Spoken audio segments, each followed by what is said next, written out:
Soy el doctor Aarón Oyarce, le doy la bienvenida al ciclo de conferencias de la Universidad a la Peruana. La conferencia del día de hoy es sobre el derecho ambiental y el derecho comercial.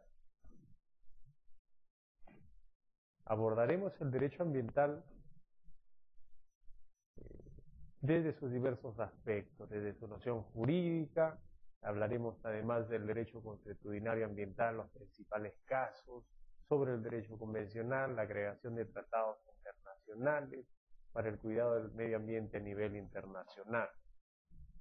Analizaremos también las principales convenciones sobre materia ambiental pertenecientes a las Naciones Unidas.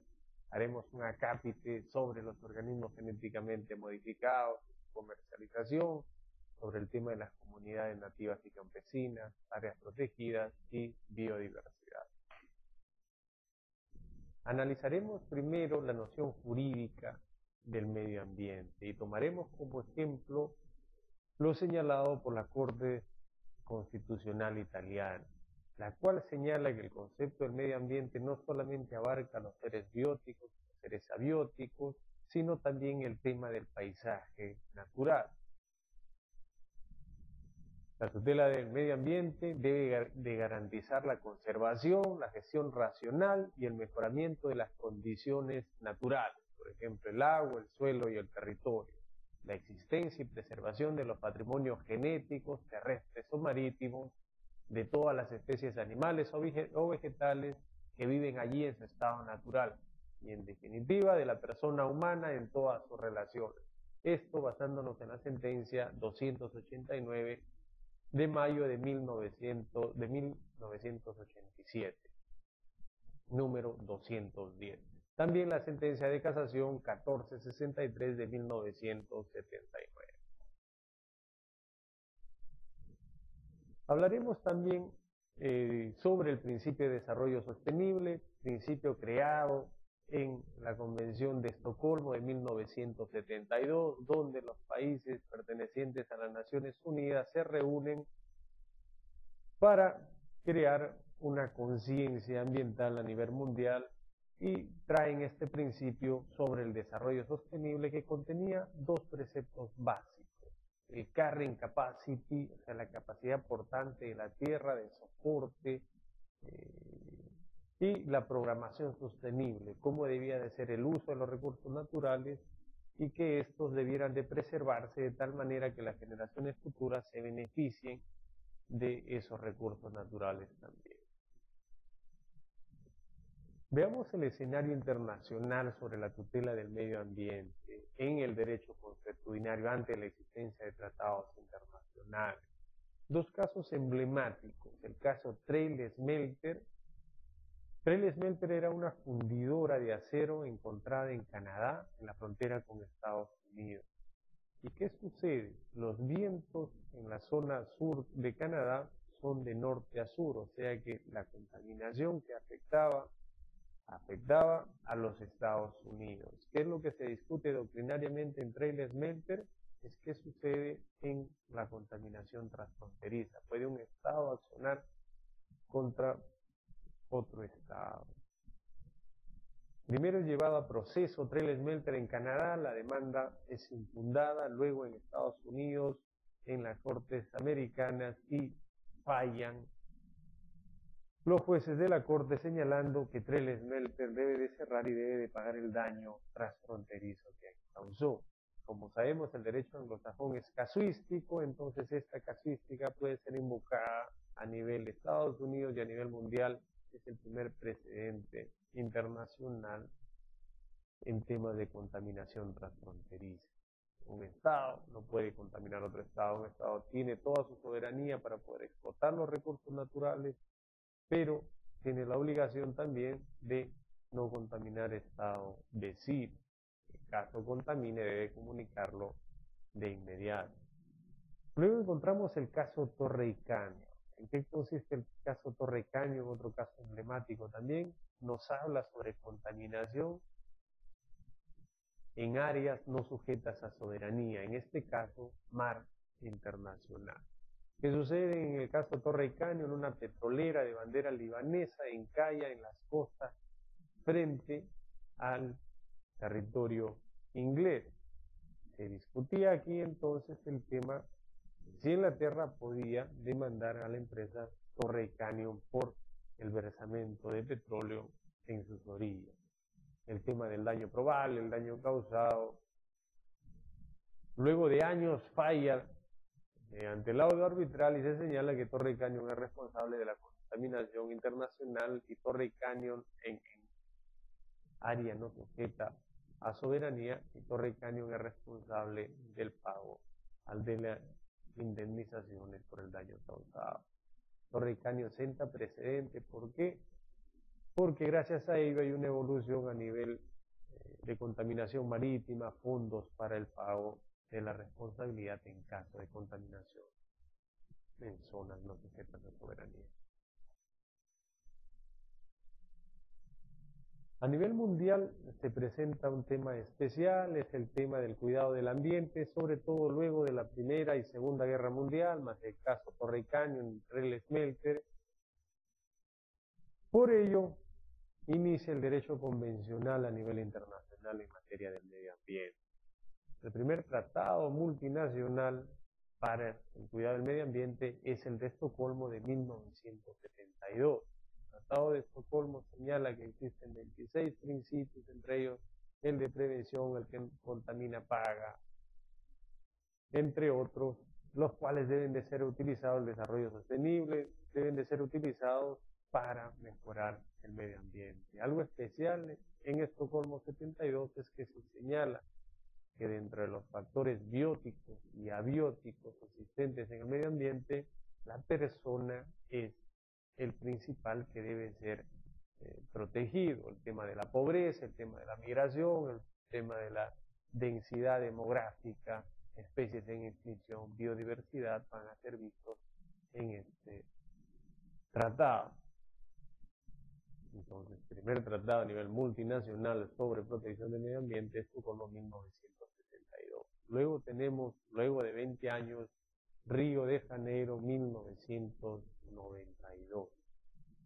En Río de Janeiro 1992 se estudia el avance hecho o logrado luego de 20 años de Estocolmo y se agrega un principio más que es el principio de precaución. Mediante la precaución, los estados pueden limitar el acceso, la compra-venta de productos, así no exista certeza médica o científica de que este producto cause daño. Basta que exista algún indicio que pueda causar y viene retirado del mercado. Río de Janeiro pone énfasis o especial énfasis en el tema de los nativos y campesinos, de los indígenas, la protección de la biodiversidad, las áreas protegidas y todo ello. Luego tenemos a Johannesburgo 2002, que también luego de 10 años de Río de Janeiro va a analizar todo el avance en el derecho ambiental. Entre otros tratados podemos mencionar la Convención sobre la Capa de Ozono, Convención de Viena 1985, el Tratado de Kioto sobre contaminación por gases, en el cual se divide en 3 a los países del mundo para un tema de descontaminación, países que deben de descontaminar en un 5% aquellos países desarrollados, pero Estados Unidos y la Unión Europea con porcentajes mayores, 8 y 7%, países en desarrollo, como es el caso chileno, y los países en subdesarrollo o en vías de desarrollo, que deben de tomar medidas, pero no se les obliga a descontaminar en los porcentajes requeridos. Cabe señalar que Kioto no es firmado por Estados Unidos, ni tampoco por Australia. Luego se encuentran tratados como Marrakech, Caracas, Convención 1969 de la OIT sobre derechos de los pueblos indígenas.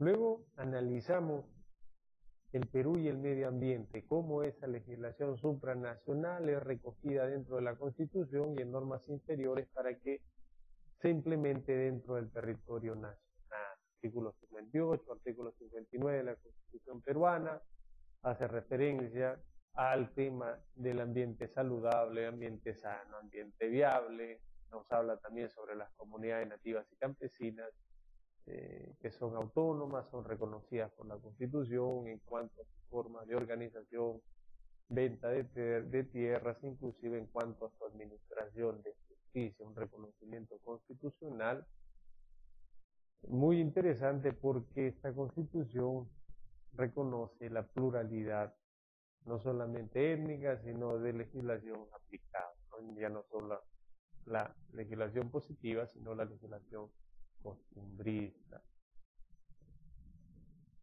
Analizamos aquí en el tema peruano algunos aspectos. El primero podría ser la protección de la Antártida por parte del Perú. Perú es parte consultiva del Tratado Antártico, hemos realizado expediciones a la Antártida y Perú junto con Chile y Argentina sostienen que poseen continuidad geográfica hacia la Antártida por un tema prehistórico, por un tema de los incas, Argentina y Chile por un tema de continuidad próxima a la Antártida, o sea que un tema de proclamación de soberanía. Tenemos misiones antárticas desde el 1500 con la Armada del Sur, Rosendo Polier, algunos estudios sobre la Antártida en época peruana colonial, en época del virreinato. Luego de la firma del Tratado Antártico viene el Protocolo de Madrid en el tema del Tratado Antártico y allí podemos señalar que por ser parte consultiva del Tratado Antártico estamos obligados a realizar labor científica sobre el Antártico. Es por ello que el Perú, con la finalidad de cumplir con la legislación internacional, ha creado una misión a la Antártida, una misión llamada ANTAR. Poseemos un buque de investigación científica, el Big Humboldt, poseemos una base científica llamada Machu Picchu. Misiones que debieran ser anuales de investigación, misiones que reúne a investigadores nacionales e internacionales que explorarán y exploran e investigan en el Antártico. ¿Por qué es importante también ello? Porque la Constitución de 1993 es la primera constitución en el Perú que posee una declaración antártica a nivel constitucional que señala que el Perú es un país antártico por temas históricos, de tradición, por tema de proyección hacia la Antártida. Latinoamérica, esta parte del orbe, Sudamérica ha firmado el TIAR, Tratado de Asistencia Recíproca, y fue mencionado cuando los ingleses y los australianos trataron de invocar soberanía sobre la Antártida. Actualmente la Antártida es un territorio que pertenece a la humanidad, todos poseemos la Antártida en proporción, así que la Antártida debe ser preservada para fines científicos, turísticos, ecológicos.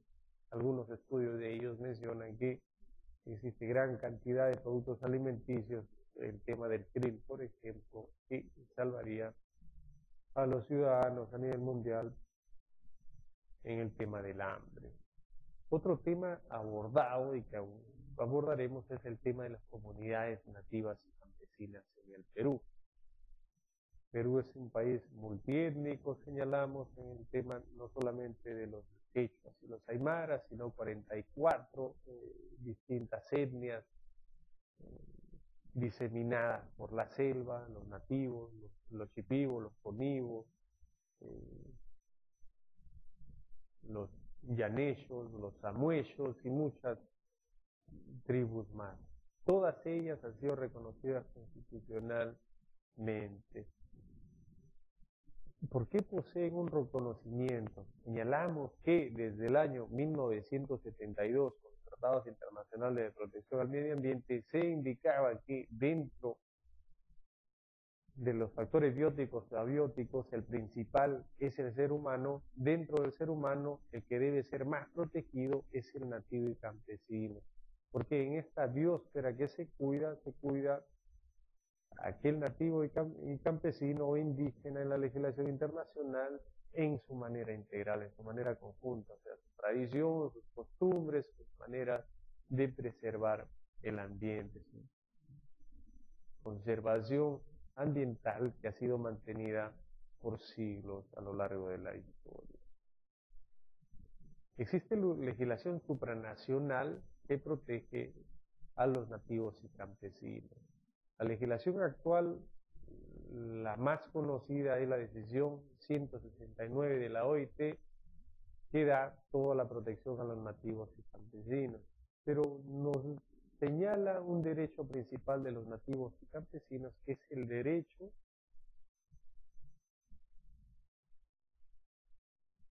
derecho a la consulta sobre cualquier disposición del Estado, sobre ellos y sobre sus bienes, sobre sus tierras.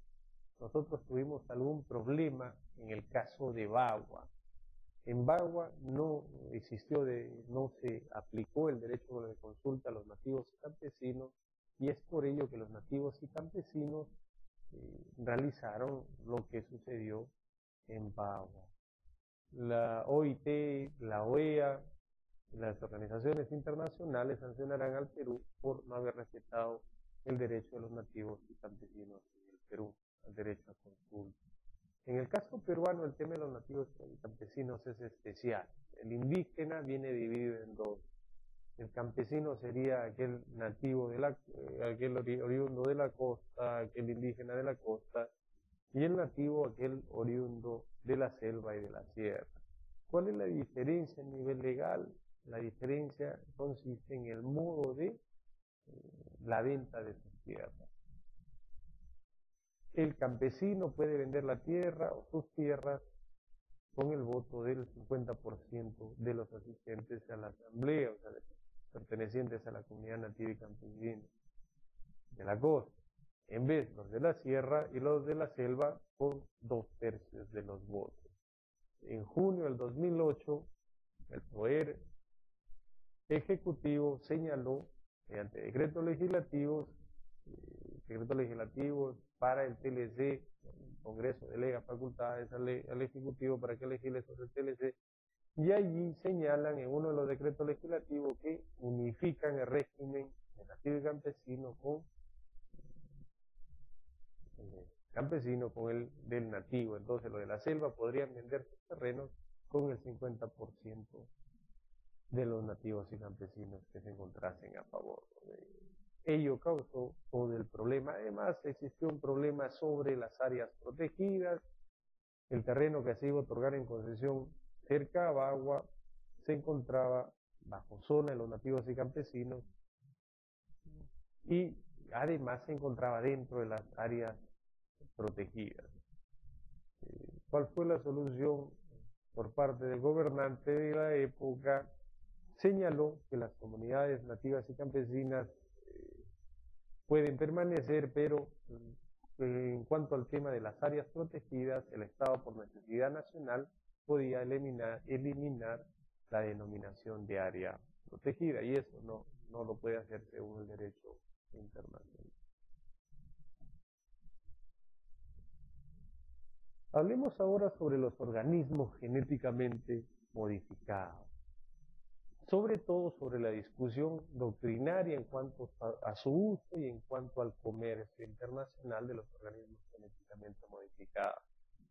Estados Unidos y Latinoamérica se encuentran a favor de los organismos genéticamente modificados. Existen dos empresas a nivel mundial, sobre todo en esta parte del mundo: Cargill, que es aquella que monopoliza el tema de la venta, comercialización de productos alimenticios, y Monsanto, que es aquella dedicada al tema de manipulación genética de los productos para su mejora. En vez existe la Unión Europea, que prohíbe el uso, comercialización, almacenamiento de organismos genéticamente modificados. La Unión Europea prohíbe el uso de los organismos genéticamente modificados basados en un principio, es el principio de precaución que señalábamos al inicio de la exposición.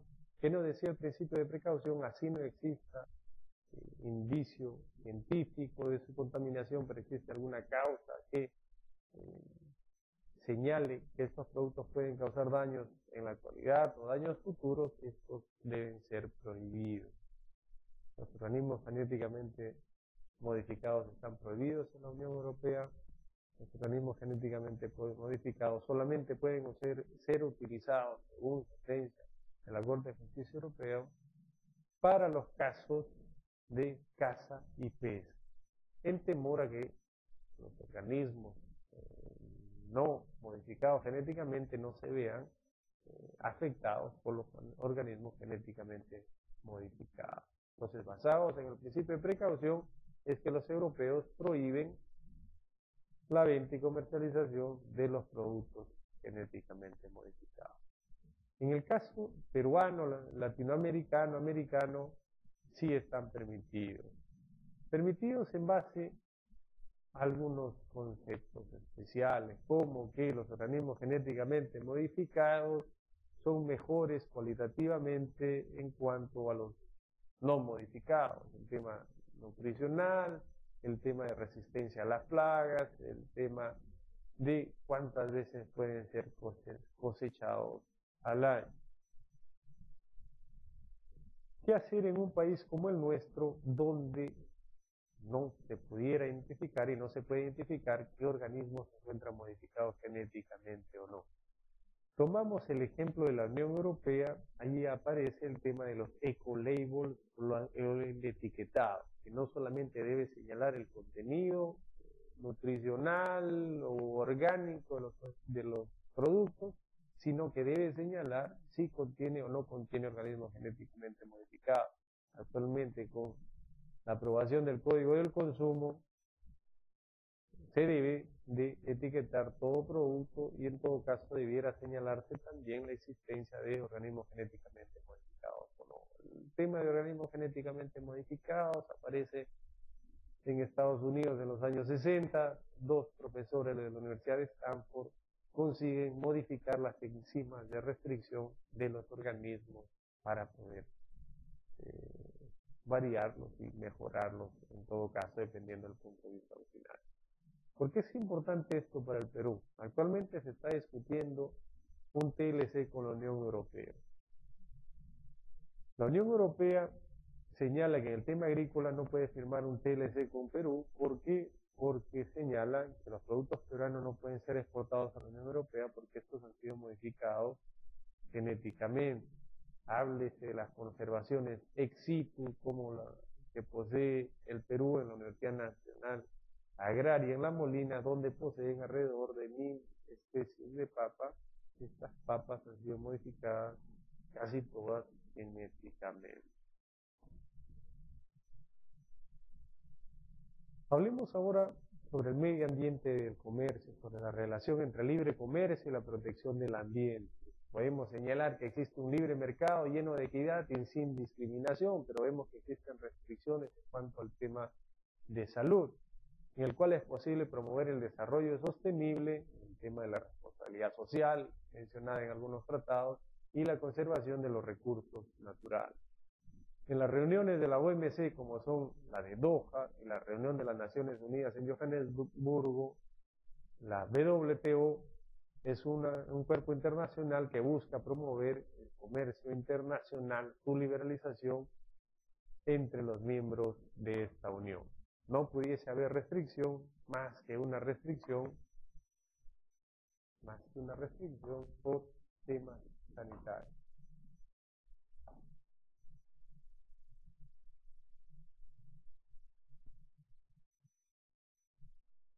En el tema del Tribunal Constitucional peruano, el Tribunal Constitucional también se ha pronunciado sobre el tema ambiental, posee un número importante de resoluciones, las cuales señalan los principios, como el principio de precaución, el principio de prevención, el tema de los elementos en el derecho ambiental, y existe la resolución de World Car Import, un tema de importación de carros por parte de un ciudadano peruano, carros usados.